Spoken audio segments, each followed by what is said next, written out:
إن الحمد لله نحمده ونستعينه ونستغفره ونعوذ بالله من شرور أنفسنا ومن سيئات أعمالنا. من يهده الله فلا مضل له ومن يضلل فلا هادي له. وأشهد أن لا إله إلا الله وحده لا شريك له، وأشهد أن محمدا عبده ورسوله صلى الله عليه وعلى آله وأصحابه ومن تبعهم بإحسان إلى يوم الدين وسلم تسليما كثيرا. يا أيها الذين آمنوا اتقوا الله حق تقاته ولا تموتن إلا وأنتم مسلمون. يا أيها الناس اتقوا ربكم الذي خلقكم من نفس واحدة وخلق منها زوجها وبث منهما رجالا كثيرا ونساء. واتقوا الله الذي تساءلون به والأرحام إن الله كان عليكم رقيبا. يا أيها الذين آمنوا اتقوا الله وقولوا قولا سديدا يصلح لكم أعمالكم ويغفر لكم ذنوبكم، ومن يطع الله ورسوله فقد فاز فوزا عظيما. أما بعد، فإن أصدق الحديث كتاب الله، وخير الهدي هدي محمد صلى الله عليه وسلم، وشر الأمور محدثاتها، وكل محدثة بدعة، وكل بدعة ضلالة. أما بعد.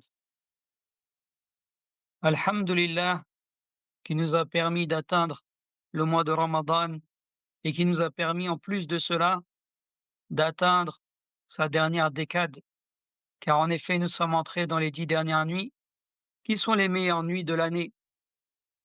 La mère des croyants Aïcha radiallahu anha rapporte que lorsqu'arrivaient les 10 dernières nuits de Ramadan, le prophète sallallahu alayhi wa sallam veillait la nuit, il réveillait sa famille et resserrait son pagne, c'est-à-dire qu'il faisait encore plus d'efforts dans l'adoration.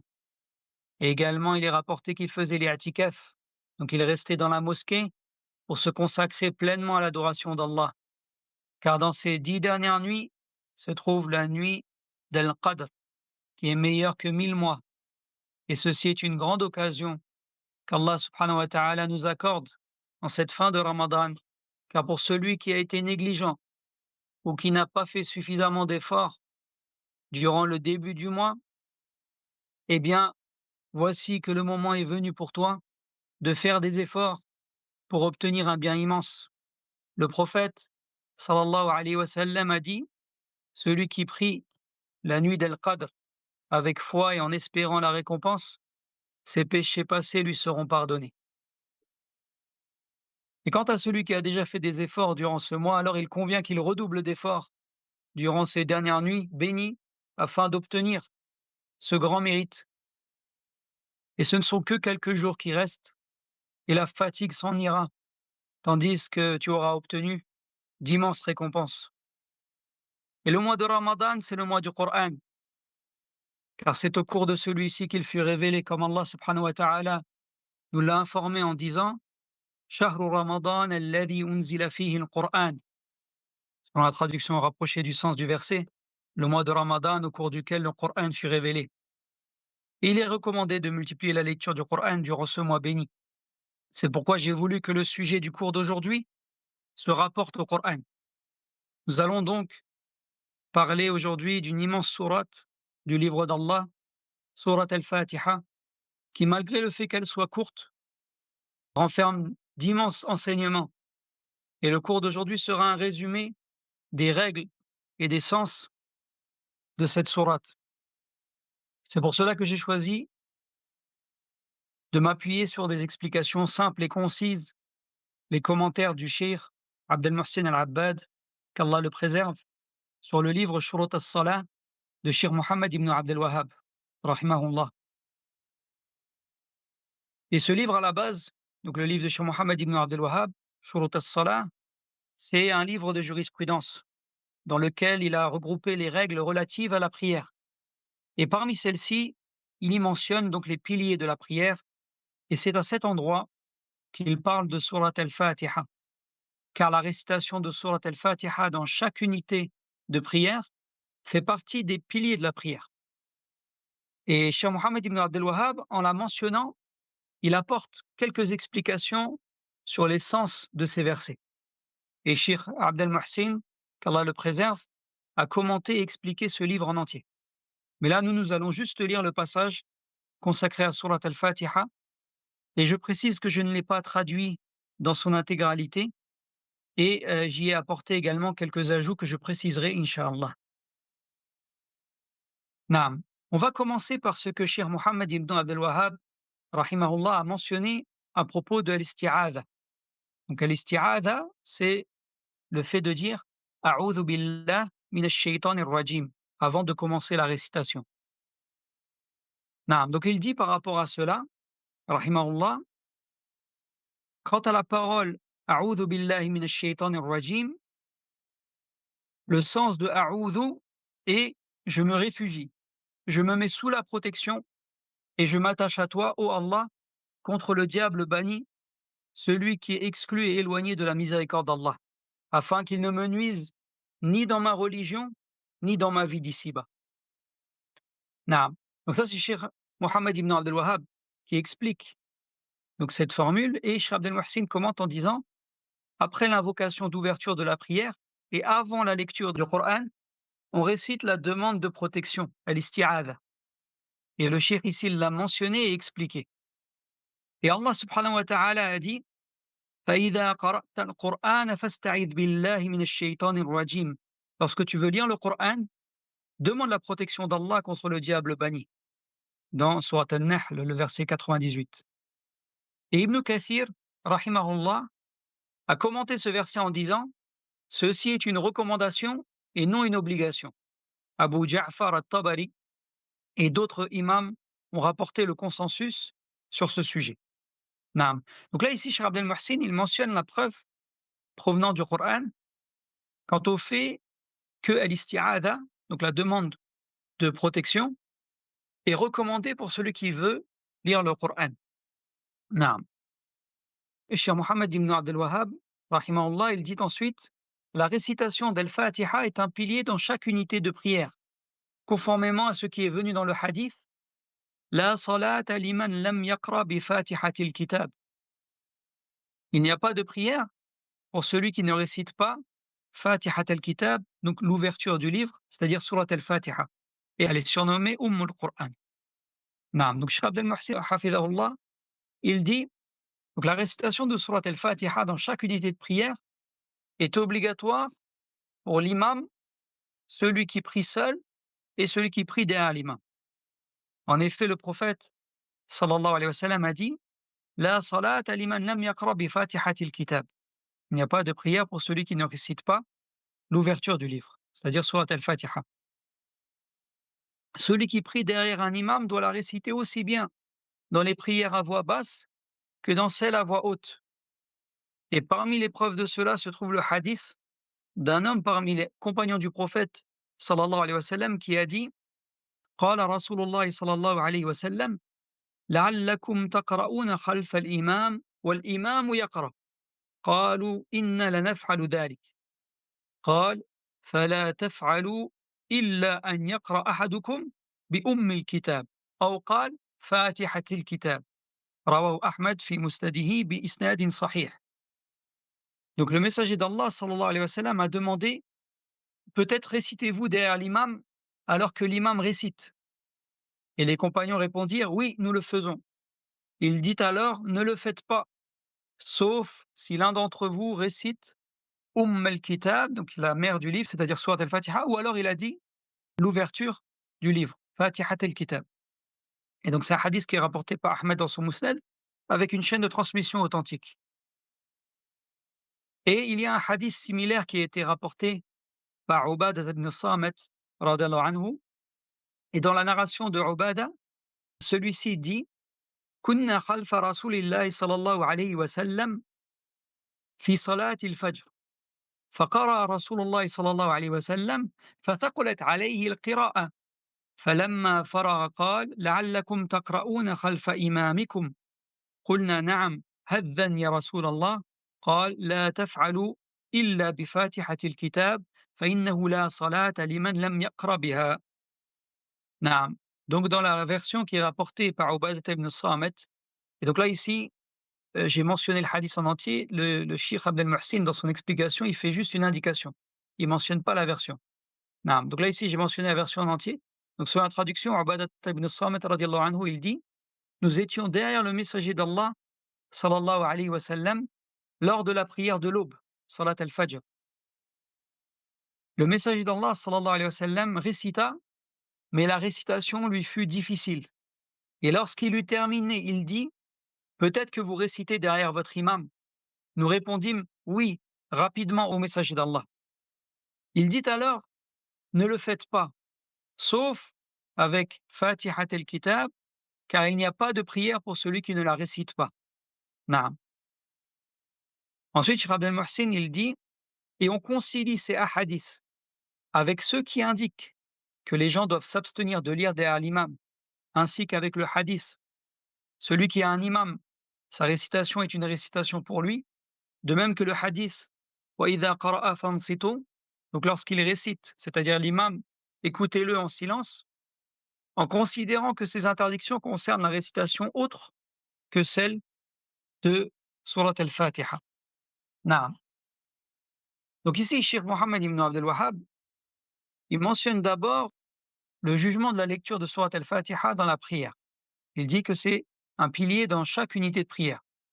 Donc, ce qui veut dire qu'il est obligatoire pour celui qui prie de la réciter. Et Cheikh Abdel Muhsin, il mentionne que cela concerne toutes les prières, c'est-à-dire celles où l'on récite à voix basse ou celles où l'on récite à voix haute. Et il mentionne que ça concerne également tous ceux qui prient, c'est-à-dire celui qui prie seul, l'imam et celui qui prie derrière l'imam.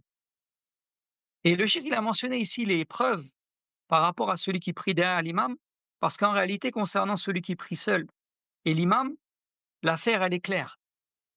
Naam. Par contre, là où c'est un sujet à divergence qui est un peu plus compliqué, c'est la récitation de celui qui prie derrière l'imam. Donc c'est pour ça que le cheikh ici, il a développé les preuves concernant celui qui prie derrière l'imam. Naam, il a mentionné les hadiths, donc comme le hadith qui est rapporté par Ahmed et le hadith de Ubadah ibn Samit radiyallahu anhu, donc dans lequel le prophète sallallahu alayhi wa sallam donc explique qu'il est interdit donc de rester derrière l'imam, sauf pour Surat al-Fatiha. Et donc le cheikh, il explique que c'est comme ça qu'on unit entre les textes, à la fois entre les textes qui interdisent la récitation derrière l'imam de manière générale, donc en fait c'est une interdiction générale, et ces textes-là dans lesquels il est mentionné qu'il n'y a pas de prière pour celui qui n'a pas récité Surat al-Fatiha. Donc la manière d'unir entre les deux, c'est que l'interdiction de réciter derrière l'imam, elle est générale, mais il y a une exception pour Surat al-Fatiha, donc c'est la seule qu'il est autorisé de réciter derrière l'imam. Naam. Donc ainsi, celui qui prie derrière l'imam, donc il doit réciter Surat al-Fatiha, mais il ne lui est pas permis de réciter autre que celle-ci. Et ce qui est voulu par le fait de la réciter, c'est la réciter à voix basse, de sorte à ce que lui seul s'entende. Comme cela est indiqué par ce qui est rapporté d'Abu Huraira, radiallahu anhu, et c'est un hadith qui est dans Sahih Muslim, qui a dit, donc il rapporte que le prophète, sallallahu alayhi wa sallam, a dit: Man salla salatan lam yaqra biha bi ummil kitab, faya khidajun khidajun khidaj ghayru tamam. Donc Abu Huraira, il rapporte que le prophète sallallahu alayhi wa sallam a dit: Celui qui a accompli une prière dans laquelle il n'a pas récité al-Qur'an, donc c'est-à-dire Surat al-Fatiha, celle-ci est incomplète, incomplète, incomplète. Et il y a quelqu'un qui a dit à Abu Huraira: Inna nakun wara al-imam, c'est-à-dire mais nous sommes derrière l'imam. Et Abu Huraira répondit: Iqra biha fi nafsik, récite-la en toi-même. Donc ce qui est voulu, c'est de la réciter à voix basse. Et il y a deux extrêmes à ne pas faire. Il ne faut pas élever la voix de sorte à ce que tout le monde entende et que ça gêne les autres prières et que ça peut même gêner l'imam. Et il ne faut pas non plus rien dire et réciter dans sa tête, comme on dit. Parce que pour que ça soit une récitation, il faut obligatoirement qu'elle soit prononcée. Mais la prononciation doit être à voix basse, de sorte à s'entendre soi-même uniquement. Naam. Donc ça fait partie donc des règles qui sont liées à Surat al-Fatiha, puisque sa lecture donc est obligatoire dans la prière. Donc ça fait partie des sujets importants et des règles importantes qui concernent Surat al-Fatiha. Mais après cela, donc Cheikh Mohammed ibn Abdel Wahhab, donc il va rentrer dans l'explication des sens. Il commence en disant Bismillahir Rahmanir Rahim, barakatun wa isti'ana. Donc, il a cité la basmala, Bismillahir Rahmanir Rahim, et il a dit c'est une bénédiction et une demande d'aide. Et donc, Cheikh Abdel Mohsin, il dit, Hafidahullah, ceci signifie que le musulman prononce la basmala en cherchant la bénédiction du nom d'Allah et en demandant son aide dans sa récitation. Et il en est de même pour toute chose précédée de la basmala. Il la prononce en quête de bénédiction et d'assistance. Et la basmala est récitée à voix basse. Et la basmala est un verset du Coran. Mais il y a une question qui se pose. Est-elle un verset de chaque sourate ou bien un verset indépendant servant de séparation entre les sourates? Et donc ici, en ce qui concerne plus précisément sourate al-Fatiha, est-ce que la basmala est un verset de sourate al-Fatiha ou non? Il existe plusieurs avis parmi les savants, et ce qui prouve qu'elle fait partie du Coran, c'est le fait que les compagnons l'ont intégré dans le Mus'haf. Parce que les compagnons, ils ont intégré dans le Mus'haf que ce qui fait partie du Coran. Naam. Et ce qui prouve qu'elle est un verset indépendant, donc là le cheikh il va citer cela, il y a ce qui est rapporté dans les Sunan de Abi Daoud, rahimahullah, avec une chaîne de transmission authentique, qu'Ibn Abbas radiallahu anhu a dit كان النبي صلى الله عليه وسلم لا يعرف فصل السورة حتى تنزل عليه بسم الله الرحمن الرحيم. Donc, c'est-à-dire, le prophète sallallahu alayhi wa sallam ne connaissait pas la fin d'une sourate jusqu'à ce que lui soit révélé Bismillahir Rahmanir Rahim. Ou alors on peut le traduire également en disant qu'il sallallahu alayhi wa sallam ne connaissait pas ce qui séparait la sourate d'une autre jusqu'à ce que lui soit révélé Bismillahir Rahmanir Rahim. C'est-à-dire que lorsque lui était révélé la basmala, il savait que la sourate précédente était terminée et qu'il entrait dans la sourate suivante. Naam. Donc là ici, Cheikh Abdel Mohsin a commencé à mentionner donc ce sujet-là pour qu'on puisse savoir est-ce que la basmala, elle fait partie de sourate al-Fatiha ou pas. Et donc il a mentionné la preuve que c'est un verset indépendant. Naam. Ensuite, il dit cependant, il n'y a aucune divergence entre les savants sur le fait que la basmala est une partie d'un verset au sein de la sourate An-Naml. Donc là ici le shir il fait référence au verset dans lequel Allah subhanahu wa ta'ala dit Innahu min Sulaiman wa innahu bismillahir rahmanir rahim. Donc dans sourate An-Naml. Et en fait, ici Allah subhanahu wa ta'ala donc il nous rapporte l'histoire de Sulaiman avec Malikat Saba, et lorsqu'il lui a envoyé, donc lorsque le prophète Sulaiman a envoyé donc une lettre à Malikat Saba, lorsqu'elle a vu la lettre, donc elle dit Innahu min Sulaiman wa innahu bismillahir rahmanir rahim. Donc cet écrit vient de Sulaiman et il est écrit Bismillahir rahmanir rahim, au nom d'Allah, le tout miséricordieux, celui qui fait miséricorde. Naam. Donc après avoir expliqué que la basmala est un verset mais qu'elle est un verset indépendant, qui ne fait pas partie de la sourate, le cheikh a précisé qu'il n'y a aucune divergence entre les savants sur le fait que la basmala ici dans sourate An-Naml fait quant à elle bien partie de ce verset et de cette sourate. Naam. Donc c'est pour dire que ce dont on parle ici, le sujet de divergence, et la basmala qui est dans ce verset-là, eh ben elle ne fait pas partie du sujet. Naam. Ce qui est voulu, c'est la basmala qui se trouve avant les sourates, donc avant les sourates. Et quant à sourate al-Fatiha, elle est composée de 7 versets. Ceux qui considèrent la basmala comme un verset de la Fatiha l'incluent dans les 7, tandis que ceux qui estiment qu'elle n'en fait pas partie comptent comme 7e verset Ghayril maghdubi alayhim waladdallin. Naam. Le cheikh il a mentionné que ce que l'on sait avec certitude, c'est que sourate al-Fatiha elle est composée de 7 versets. Et donc ceux qui considèrent que la basmala fait partie des versets de l'Fatiha, donc ils la comptent comme premier verset. Et ceux qui ne la considèrent pas, donc le premier verset c'est Alhamdulillahi Rabbil Alamin, et le 7e c'est Ghayril maghdubi alayhim waladdallin. Naam. Et ensuite le cheikh il cite une autre preuve pour montrer que la basmala ne fait pas partie de sourate al-Fatiha. Il dit, qu'Allah le préserve, parmi les arguments pour affirmer que la basmala ne fait pas partie de la Fatiha, figure le hadith Qudsi. Donc c'est un hadith dans lequel le prophète sallallahu alayhi wa sallam nous rapporte ce qu'Allah subhanahu wa ta'ala a dit. Et dans celui-ci, donc Allah subhanahu wa ta'ala a dit: «Qasamtu as-salat bayni wa bayna 'abdi nisfayn, wa li 'abdi ma sa'al». J'ai partagé la prière entre moi et mon serviteur en 2 moitiés, et mon serviteur aura ce qu'il demande. Et ici, petite parenthèse, ici la prière, ce qui est voulu, c'est surat al-Fatiha. Et on le comprend parce qu'après, Allah subhanahu wa ta'ala, il dit: فَإِذَا قَالَ الْعَبْدُ الْحَمْدُ لِلَّهِ رَبِّ الْعَالَمِينَ قَالَ اللَّهُ تَعَالَى حَمِدَنِي عَبْدِي.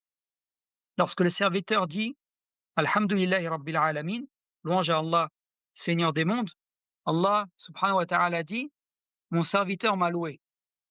وإذا قال الرحمن الرحيم قال الله تعالى أثنى علي عبدي. Donc lorsqu'il dit le tout miséricordieux, celui qui fait miséricorde, Allah subhanahu wa ta'ala dit: mon serviteur a fait mes éloges. وإذا قال مالك يوم الدين قال مجدني عبدي وقال مرة فوض إلي عبدي. Et lorsqu'il dit Maliki Yawmiddin, maître du jour de la rétribution, Allah subhanahu wa ta'ala dit: mon serviteur m'a glorifié. Et une fois il a dit: mon serviteur s'est remis entièrement à moi. وإذا قال إياك نعبد وإياك نستعين قال هذا بيني وبين عبدي ولعبدي ما سأل. Donc lorsqu'il dit: c'est toi seul que nous adorons et c'est toi seul dont nous implorons l'aide, Allah subhanahu wa ta'ala dit: ceci est entre moi et mon serviteur aura ce qu'il demande. وإذا قال اهدنا الصراط المستقيم صراط الذين أنعمت عليهم غير المغضوب عليهم ولا الضالين قال هذا لعبدي ولعبدي ما سأل.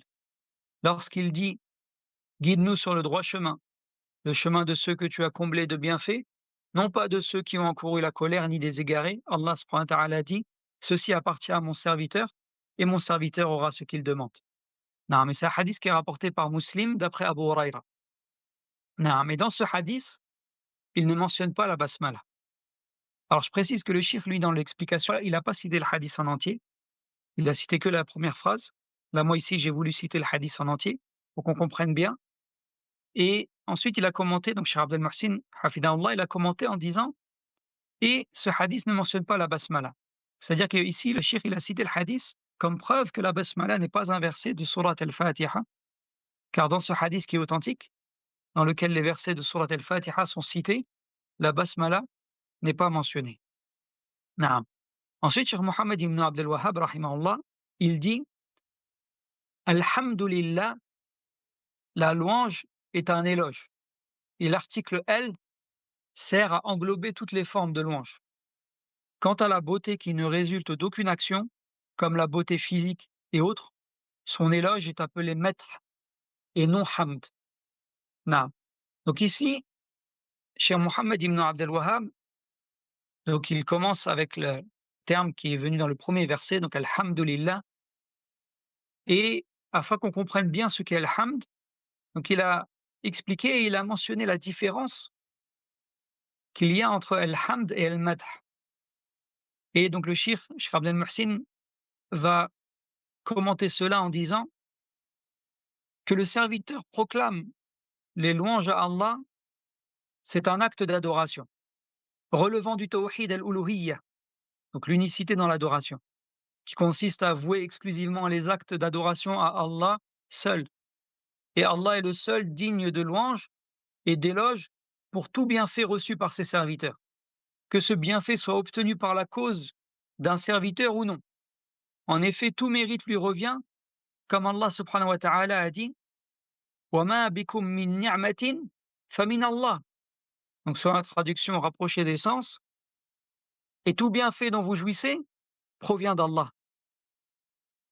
Et le prophète sallallahu alayhi wa sallam a dit dans son conseil qu'il a adressé à Ibn Abbas: وَاعْلَمْ أَنَّ الْأُمَّةَ لو اجتمعوا على أن ينفعوك لم ينفعوك إلا بشيء قد كتبه الله لك. Sache que si toute la communauté se rassemblait pour être bénéfique, elle ne pourrait être bénéfique que d'une chose qu'Allah t'a déjà prescrite. Ainsi, toute louange véritable revient à Allah, qui est le seul digne de louange en toutes circonstances. Quant aux créatures, lorsqu'elles accomplissent volontairement des actes de bienfaisance, de générosité et de bien, elles en sont louées et félicitées. En revanche, lorsqu'elles possèdent des qualités naturelles indépendantes de leur volonté, comme la beauté ou une belle constitution, elles en sont complimentées, mais non louées. Naam. Donc là, ici, Cheikh Abdel Mohsin, il a cité les preuves à cela. Le fait qu'Allah subhanahu wa ta'ala est lui seul qui mérite les louanges en toutes circonstances et de manière générale, de manière absolue. Et également, par rapport à ce que Cheikh Mohammed ibn Abdel Wahhab a mentionné comme différence entre al-hamd et al-madh. Donc al-madh qu'on peut traduire par le compliment, c'est que hamd donc c'est le fait de proclamer la louange pour ce que la personne elle fait, tandis que al-madh c'est le fait de la complimenter pour quelque chose, une qualité naturelle qu'elle possède. Naam.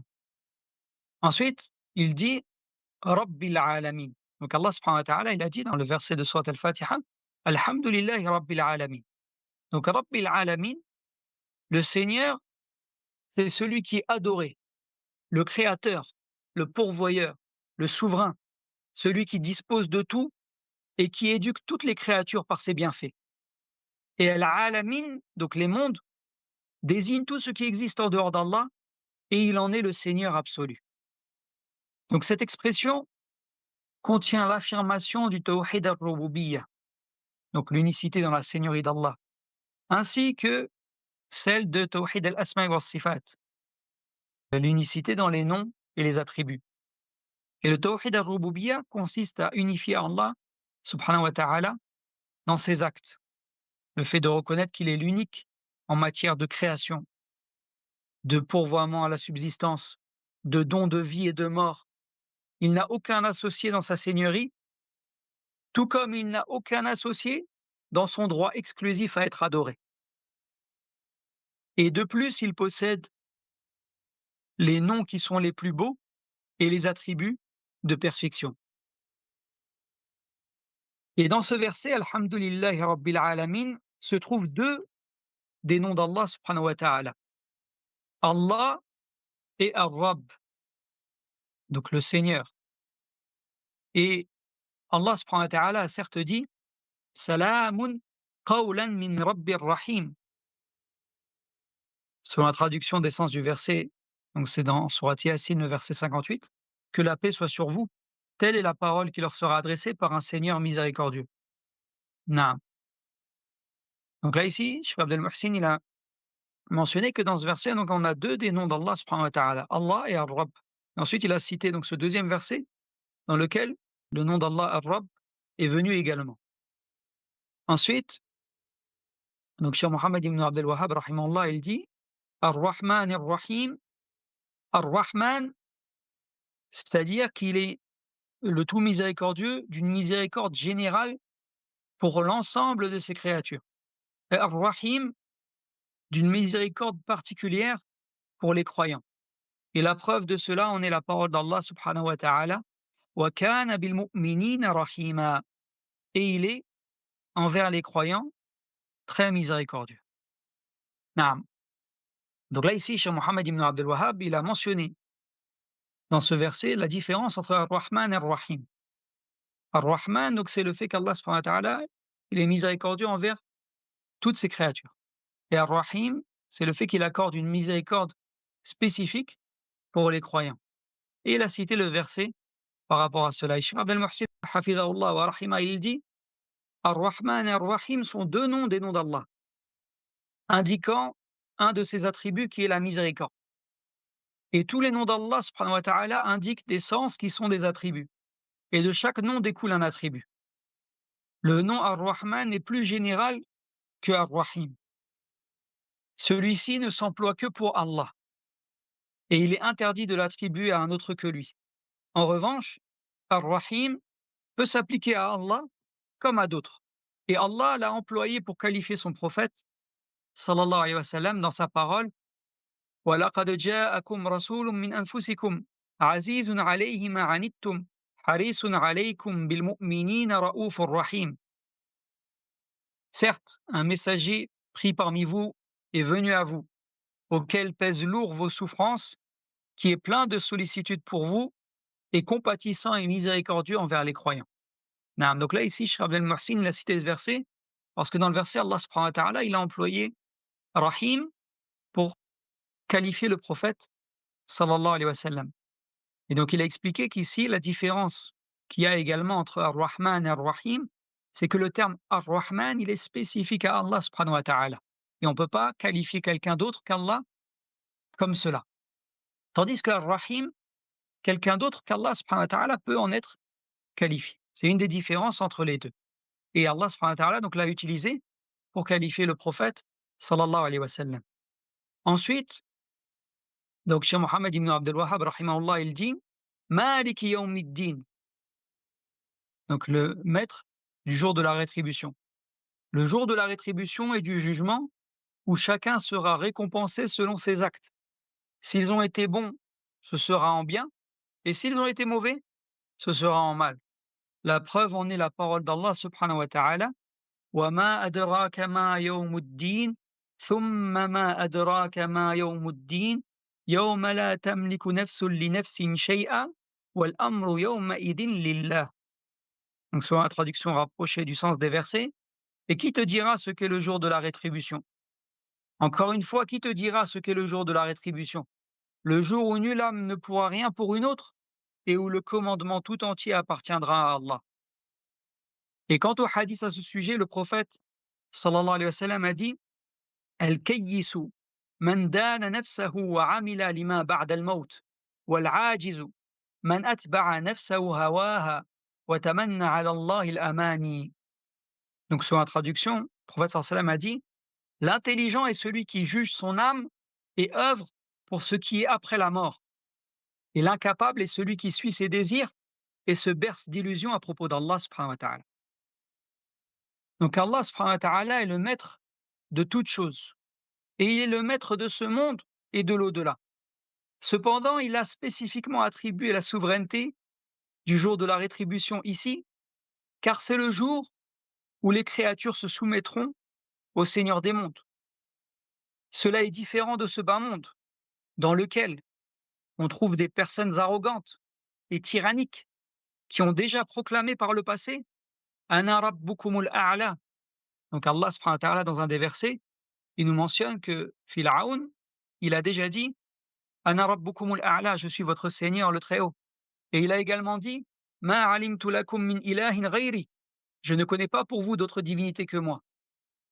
Naam. Donc la différence, c'est que sur terre, on a des gens comme ça, qui ont dit des paroles immenses comme celle-ci avec arrogance.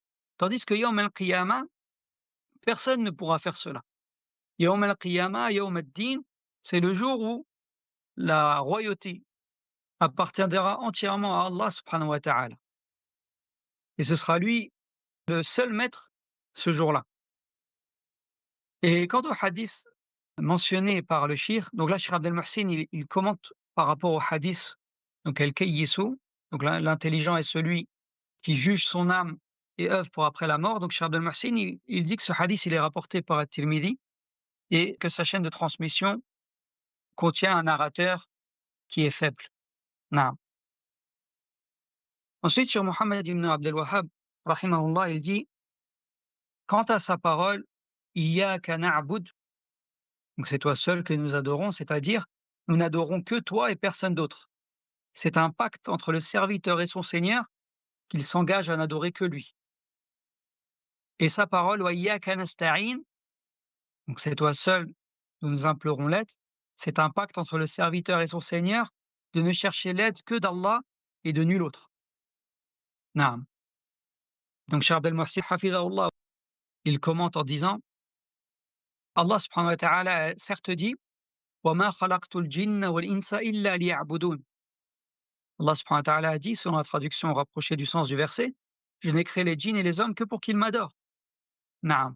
Et là, ici, dans Iyyaka na'budu wa iyyaka nasta'in, le fait de placer en tête le complément d'objet, donc à savoir Iyyaka, que ça soit pour l'adoration et pour la demande d'aide, cela indique une restriction et une exclusivité. C'est-à-dire que l'adoration est réservée à Allah seul, elle lui est exclusive. Ainsi, nul ne doit être adoré en dehors d'Allah, et nul ne doit être sollicité pour l'aide si ce n'est Allah. Il n'est donc pas permis aux serviteurs de chercher secours auprès des anges des djinns, des morts ou des absents. Cependant, demander de l'aide à une personne qui est présente et qui est en mesure d'apporter son aide ou de procurer un bénéfice ou d'éloigner un préjudice, cela est permis et ne présente aucun inconvénient. Naam. Donc là, Cheikh Abdel Mohsin, donc il explique qu'Allah subhanahu wa ta'ala, donc c'est le seul qui mérite l'adoration. Et également, donc dans Iyyaka nasta'in, donc on s'engage à ne demander l'aide que d'Allah subhanahu wa ta'ala. Mais il précise une chose, c'est que le fait de demander de l'aide à quelqu'un qui est présent et qui est en mesure de fournir cette aide, eh bien cela ne rentre pas dans cette interdiction. Non. Et il n'y a pas de mal à cela. Ensuite, donc par rapport à la parole d'Allah subhanahu wa ta'ala, Ihdina as-sirat al-mustaqim. Donc Cheikh Mohammed ibn Abdel Wahhab, rahimahullah, il dit Ihdina, c'est-à-dire guide-nous, oriente-nous et affermis-nous. As-sirat, c'est l'islam. On a également dit c'est le messager, on a également dit c'est le Coran, et tout ceci est vrai. Al-mustaqim, c'est-à-dire celui qui ne comporte ni déviation, ni tortuosité. Naam. Donc là, ici, Cheikh Mohammed ibn Abdul Wahhab, il a cité ce verset, Ihdina as-sirat al-mustaqim, et il a expliqué chaque terme. Et Cheikh Abdel Muhsin, qu'Allah le préserve, dit le besoin des serviteurs de la guider vers le chemin droit dépasse tout autre besoin. Et leur besoin en cela est plus grand que leur besoin en nourriture et en boisson. En effet, la nourriture et la boisson assurent leur subsistance dans cette vie d'ici-bas, tandis que leur guider vers le droit chemin est la cause de leur succès et de leur bonheur dans ce bas monde et dans l'au-delà. Donc demander la guider vers le chemin droit englobe la demande d'indication et d'orientation vers le droit chemin et vers la vérité, et cela inclut également la demande de réussite pour emprunter ce chemin. Et le fait que le serviteur demande à son Seigneur, dans chaque unité de prière, la guider vers le chemin droit, implique la demande à Allah subhanahu wa ta'ala de l'affermir sur la guidée qu'il a déjà obtenue, ainsi que la demande d'un supplément de guidée. Comme Allah subhanahu wa ta'ala a dit وَالَّذِينَ اهْتَدَوْا زَادَهُمْ هُدًى وَآتَاهُمْ تَقْوَاهُمْ. Donc dans Surat Mohammed, le verset 17, Allah subhanahu wa ta'ala a dit, selon la traduction du sens, quant à ceux qui se dirigent sur la voie droite, il les guide plus encore et leur inspire la piété. Naam. Ensuite, Cheikh Abdel Muhsin, il dit il n'y a pas de contradiction entre l'explication de Ihdina par guide-nous, oriente-nous et affermis-nous et l'explication du droit chemin par l'islam, le messager ou le Coran, car cela relève de la diversité des interprétations et non des choses qui se contredisent. Naam, parce qu'en fait, il faut distinguer deux choses. Ici, Cheikh Abdel Muhsin, il dit ça parce qu'il faut distinguer deux choses. Il y a ce qu'on appelle, chez les savants, donc lorsqu'il y a une divergence, il y a ce qu'on appelle khilaf at-tanawu', c'est-à-dire que les paroles ne se contredisent pas. C'est ce dont Cheikh Abdel Muhsin parle ici. Et il y a ce qu'on appelle khilaf tadad, c'est-à-dire c'est le fait que les paroles viennent en opposition et en contradiction. Naam. Et donc ici, il est question de khilaf tanawu'. Naam. C'est-à-dire que c'est des interprétations différentes, mais en vérité, qui reviennent à la même chose. Et c'est pourquoi le cheikh a dit et tout cela est vrai. Et les interprétations des pieux prédécesseurs relèvent généralement de ce type d'explication. Soit une explication par des termes proches, dont le sens est correct et sans contradiction, comme c'est le cas ici, soit une explication par l'exemple. C'est-à-dire qu'il cite un exemple qui permet d'interpréter un terme général par l'un de ses aspects particuliers. Et le cheikh, il cite un exemple à cela. Il dit par exemple la parole d'Allah, subhanahu wa ta'ala, رَبَّنَا آتِنَا فِي الدُّنْيَا حَسَنَةً وَفِي الْآخِرَةِ حَسَنَةً. Comme c'est mené dans Surat Al-Baqarah, le verset 201. Ô Seigneur, accorde-nous une belle part dans ce bas monde et une belle part dans l'au-delà. Et certains donc ont expliqué la belle part dans ce bas monde en citant des exemples, en disant par exemple c'est le fait d'avoir une épouse vertueuse, un enfant pieux ou des richesses licites. Et le fait d'interpréter donc, en citant ces exemples-là, ici ça n'implique pas de contradiction, parce que ça relève de l'interprétation par l'exemple. Donc c'est des exemples différents et qui sont tous corrects. Naam. Ensuite, donc sur Mohammed ibn Abdul Wahhab, il dit: صراط الذين أنعمت عليهم غير المغضوب عليهم ولا الضالين. Le chemin de ceux que tu as comblés de bienfaits, non pas celui de ceux qui ont encouru la colère, ni des égarés. Et la preuve en est la parole d'Allah subhanahu wa ta'ala: ومن يطع الله والرسول فأولئك مع الذين أنعم الله عليهم من النبيين والصديقين والشهداء والصالحين وحسن أولئك رفيقا. Naam. Donc dans Surat An-Nisa, le verset 69, Allah subhanahu wa ta'ala a dit, selon la traduction du sens du verset: ceux qui obéissent à Allah et aux messagers seront avec ceux qu'Allah subhanahu wa ta'ala a comblés de ses bienfaits parmi les prophètes, les véridiques, les martyrs et les pieux. Et quelle excellente compagnie que cela. Cheikh Abdel Muhsin commente en disant: As-Sirat al-Mustaqim, donc le droit chemin sur lequel le musulman demande à son Seigneur d'y être guidé, est le chemin de ceux qui ont reçu ces bienfaits parmi les prophètes, les véridiques, les martyrs et les pieux. Comme c'est venu donc dans le verset que Cheikh Mohammed ibn Abdul Wahhab a cité, et il dit également, comme dans la parole d'Allah subhanahu wa ta'ala: وأن هذا صراطي مستقيما فاتبعوه ولا تتبعوا السبل فتفرق بكم عن سبيله ذلكم وصاكم به لعلكم تتقون. Donc sur la traduction du sens du verset: telle est ma voie, dans toute sa rectitude, suivez-la donc et ne suivez pas les sentiers qui vous écarteraient de la voie d'Allah. Voilà ce qu'il vous commande afin que vous le craigniez. Le serviteur demande donc à Allah subhanahu wa ta'ala, dans chaque unité de prière, de le guider vers le chemin de la vérité et de la droiture, et de l'éloigner du chemin des égarés et des dévoyés qui ont encouru la colère. Ghayril maghdubi alayhim, donc non pas le chemin de ceux qui ont encouru la colère. Ici, les exégètes expliquent que ceux qui ont encouru la colère, ce sont ceux qui ont un savoir, mais qui ne le mettent pas en pratique. Ils ont reçu un savoir, mais ne le mettent pas en pratique. Et donc ici, tu demandes à Allah subhanahu wa ta'ala de t'éloigner de cette voie-là. Wala ddallin, donc ni des égarés. Et les égarés, ce sont ceux qui œuvrent, mais sans science, qui œuvrent avec ignorance. Et donc ici, tu demandes à Allah subhanahu wa ta'ala de t'éloigner de leur voie. Et Cheikh Mohammed ibn Abdul Wahhab, il cite comme preuve, il dit la preuve concernant les égarés, la parole d'Allah subhanahu wa ta'ala: قُلْ هَلْ أُنَبِّئُكُمْ بِالْأَخْسَرِينَ أَعْمَالًا الَّذِينَ ضَلَّ سَعْيُهُمْ فِي الْحَيَاةِ الدُّنْيَا وَهُمْ يَحْسَبُونَ أَنَّهُمْ يُحْسِنُونَ صُنْعًا.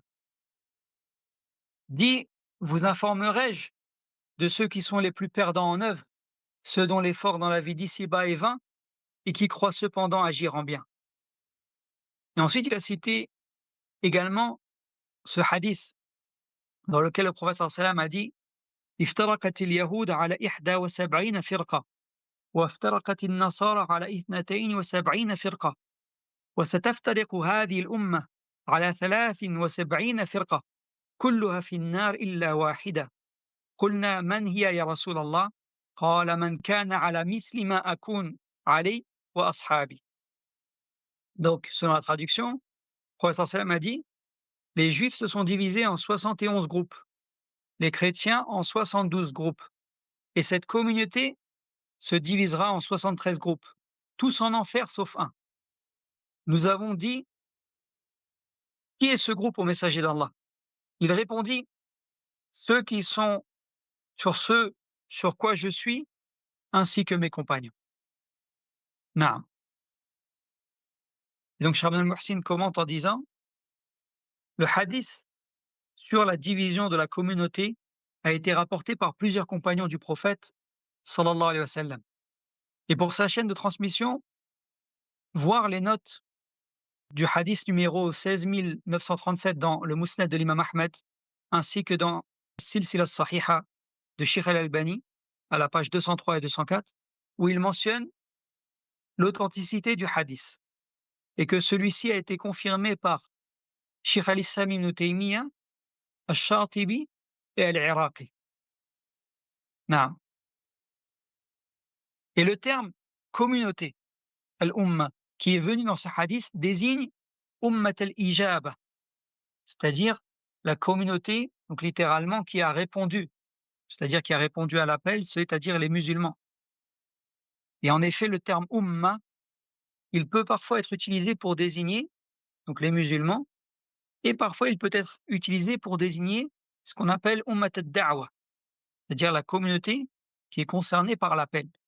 Et cela comporte également les non-musulmans.